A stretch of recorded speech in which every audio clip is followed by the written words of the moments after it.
Alright, so far we've talked about radians. Now we're going to look back at degrees. So degrees are things you've seen a lot, you deal with all the time.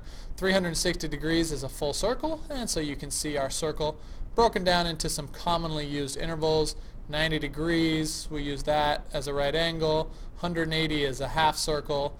And then the most commonly used intervals are going to be 30, 45, and 60.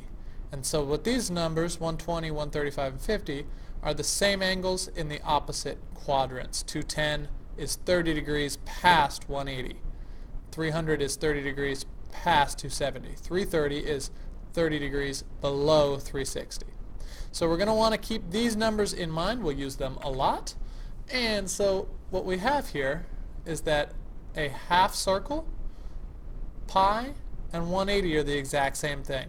So that's what we're going to use here as our conversion, pi over 180, 180 over pi, because pi equals 180. So if we have to convert, we're going to use this ratio, 180 over pi or pi over 180, depending on what we need to cancel out. So we'll see an example here. On example 3, we want to turn 135 in degrees and turn it into radians. We want to cancel the degrees out, so we'll make sure degrees is on the bottom of our ratio. So degrees cancels, we're left with the radian units, and then 135 over 180, 5 goes into both, it'll reduce all the way down to 3/4. So you can see the same thing all the way down. If we want to cancel degrees, we'll put the degrees in the denominator. So go ahead and see if you can do it here for 30 and 45 degrees. Don't use a calculator, see if you can do it by hand.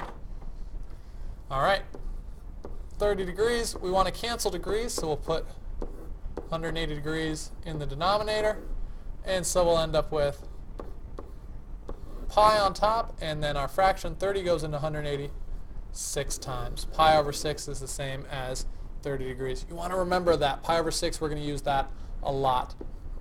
For b, 45 degrees, we want to cancel degrees again, so we'll put 180 on the bottom, and so we'll cancel out the degrees, and so it ends up being pi over 4. That's another one you want to remember. 45 degrees is pi over 4. Alright, so we can go the opposite direction as well. If we want to switch radians into degrees, we'll just put the radians on the bottom. Alright, so I think you're ready to try this. Go ahead and jump right in and try 61a and b. Alright, 3 pi over 2.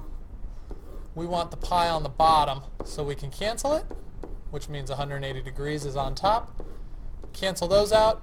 2 and 180 would be 90. 3 times 90 is 270 degrees.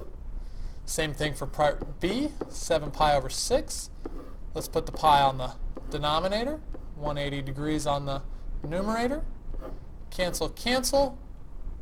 180 and 6 turns into 3, and so 7 times 3 is going to be